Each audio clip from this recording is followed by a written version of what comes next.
என்னிடத்துல யாரான் என்னிடத்திலே சர்வ வியாபகனாய் சர்வ நியந்தாவாய் சர்வ அந்தர்யாமியான என்னிடத்தில் எல்லாருக்கும் அந்தர்யாமி எல்லாரையும் வியாபிக்கிறேன். அப்ப இந்த கை பண்ணித்துன்னா ஒருத்தர் என்ன சொன்னார், கொண்டு போய் பிடிச்சுன்னு போயிட்டான். நான் ஒருத்தர் ஓங்கி வெட்டினா கை கொடுத்தவர் என்ன பிடிச்சுன்னு போயிட்டான். காவலாளியை கொண்டு உள்ள உட்காந்து வச்சு விசாரணை எல்லாம் ஆறுது. நான் ரொம்ப சுலபமா சொன்னேன், வலது கையை வேணா கேட்டுங்கோ, என்கிட்ட எதுக்கு வந்து கேட்கிறேன், இப்போ வெட்டினது வலது கை. நான் சுவாமி தான் வேடிக்கை பண்றீரா, இப்போ வலது கை வெட்டினா நீர் வெட்டினா நீர் தான் வெட்டினீர்னா, அப்ப வலது கை என்னால தூண்டப்பட்டு செய்யறபடியால நான்கிறது உடனே முடிவார் சொல்லியோ. அதே போல இந்த ஜீவாத்மாவை தூண்டுபவன் பரமாத்மான்னு இருந்தார். அப்ப என் கர்மாவனை அவங்கிட்டதான் வச்சாகணுமே தவிர நான் செய்தேன் ஏதான அர்த்தம் இருக்காப்போ. இந்த கை எழுந்து நின்று நான் தான் வெட்டினேன்னு சொன்ன அன்னைக்கு நான் தான் பண்ணிட்டேன்னு நானும் சொல்லிக்கலாம். இது சொல்ல மாட்டேங்கிறது, நான் மட்டும் சொல்லிட்டே இருக்கேன். இதுதான் வித்தியாசம். இந்த கை எழுந்துருது என்னைக்கு நான் வெட்டினேன் குத்தினேன்னு சொல்றதே இல்லை. ஆனா நான் மட்டும் நானே பண்ணேங்கிற நன்னா தெரியும். இதுக்கு அந்தராத்மா அவன் தான் தூண்டிருக்கான்னு. இருந்தாலும் நான் செய்தா சொல்றேன் இல்லையோ. மயி சர்வாணி கர்மாணி சந்நிய அத்தியாத்ம சேதசா சந்நிய கர்த்திருவ புத்தி தியாகம். இதுக்கு நான் கர்த்தாங்கிற எண்ணத்தை விட்டுடுவோம். இப்ப 3 தியாகமே இந்த ஒரே ஸ்லோகத்தை வந்துடும். அதனாலதான் இந்த உயிரான ஸ்லோகம்னு சொன்னேன். கர்த்திருவ புத்தி தியாகம், பல தியாகம், மமதா தியாகம், 3 தியாகம் பார்த்திருக்க இல்லையோ. இப்ப நான் கர்த்தாவல்லன் சந்நிய அவன் திருவடியில வச்சுடுன்னு சொல்லிட்டா நான் பண்ணலேன்னு ஆயிடுது. அத்தியாத்ம சேதசா, அத்தியாத்ம சேதஸ்ன்னா சாஸ்திர ஜன்ய ஞானம். சேதகாங்கிறது மனசு, நன்னா ஞானம் வந்திருக்கு எனக்கு. அத்தியாத்மங்கிறது சாஸ்திரத்தை குறித்து ஸ்ருதி வாக்கியங்கள் நிறைய, வேதமும் வேதாந்தமும் நிறைய. பகவான் எனக்கு உள்ள இருக்கான்னு சொல்லியோ. அந்த வாக்கியத்தை கேட்டு அவன் தான் அந்தர்யாமின்னு தெரிஞ்சு விட்டேன். ஆழ்வார் சாதித்தார், உடன்மிசை உயிரென கரந்தெங்கும் பரந்துளன் உளன் இரு தகமையினோடு. எம்பெருமான் எப்படி சேவை சாதிக்கிறான்? உடன்மிசை திடவிசம் வெறுவழி நீர்நிலம் இவைமிசை படர்பொருள் முழுவதுமாய் அவை தோறும் உடன்மிசை உயிரென கரந்தெங்கும் பறந்து உளன். பெருமான் உடன்மிசை உயிர், இந்த உடலுக்குள்ளே உயிர் இருக்கிறா போலே எல்லா இடத்திலையும் கறந்து பறந்து உளன். அப்ப நான் எதை செஞ்சாலும் அவர் திருவடியில தானே வைத்தாகணும். நான் கர்த்தாவல்லன், எனக்கு அந்தர்யாமியா இருந்து நியமிக்கிறதே எம்பெருமான் தான். அதனால கர்த்தாவனே மயி சர்வாணி கர்மாணி சந்நிய அத்தியாத்ம சேதசா. மேல சாதித்தான் நிராசீகி.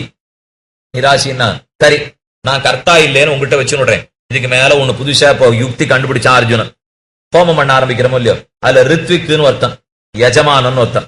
ரித்விக்கு தான் ஹோமம் பண்ணணும். எஜமானன் பார்த்தேன் முதல்ல சங்கல்பம் பண்ணிப்பார். எஜமானன் சங்கல்பம் மட்டும் பண்ணா போகும். வேண்டாம், உங்களுக்கு புரியுறா அப்புறம் சொல்றேன். திருவேங்கடத்துல கல்யாண உற்சவத்துக்காக கட்டியிருக்கோம். போனோம் சங்கல்பத்துக்கு என்ன மனைவியை கொண்டு உட்காந்து வச்சிருவா. நம்ம முதல்ல சங்கல்பம் விடுவேன். நான் திருக்கல்யாணம் பண்ண முடியாது, அர்ச்சக சுவாமி தானே பண்ணுவார். அவரை ரித்விக்காட்டம் வச்சுங்க. அப்போ அவரெல்லாம் பண்ணுவார். அப்ப கர்த்திருவம் எனக்கு இல்லை, நான் பண்ணலையோ இல்லையோ, கண்டிப்பா நான் திருக்கல்யாணம் பண்ணலங்கிற அளவுக்கு அவர்கிட்ட கொடுத்துருவேன்.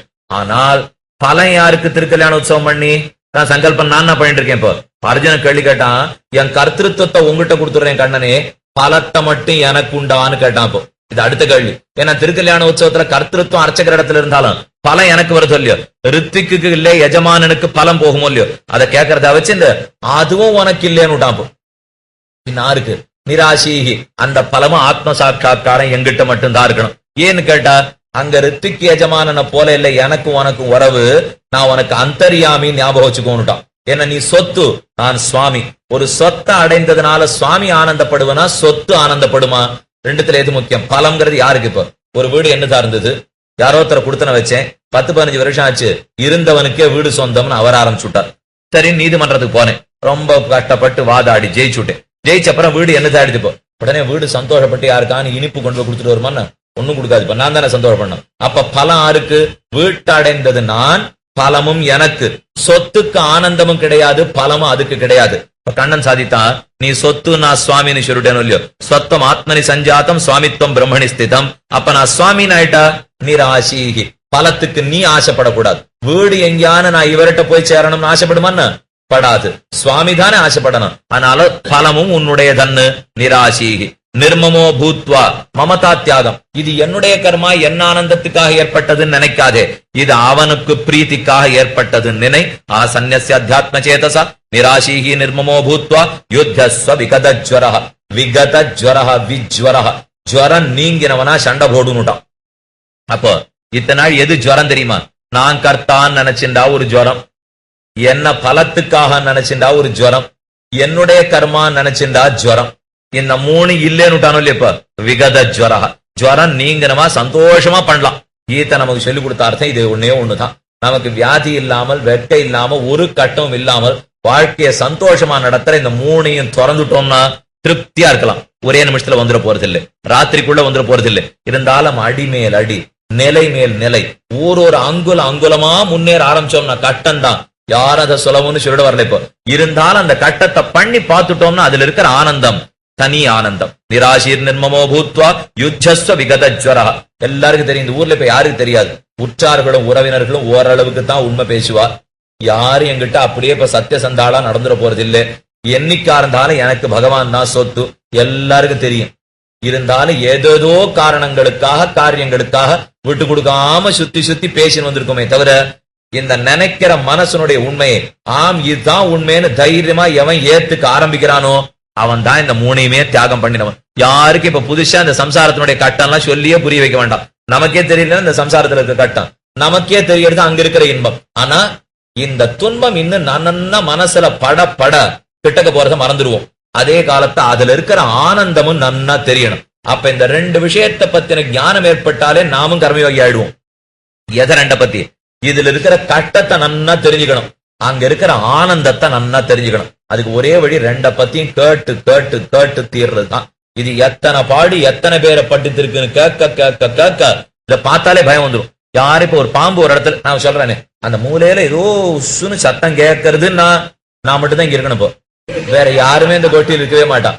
அதே போல ஐயோ இந்த சம்சாரம் பாம்புன்னா ஒத்திரி எழுந்திருக்கிறதுல சௌக்கியமா உட்காந்துதான் இருக்கும். ஏன்னா அதை பத்தி கேட்டு கேட்டு கேட்டு கேட்டு கொத்தினா பிராணம் போடுன்னு உடனே தெரிஞ்சு வச்சிருக்கோமோ இல்லையோ, ஓட்டமா ஓடுவோம்.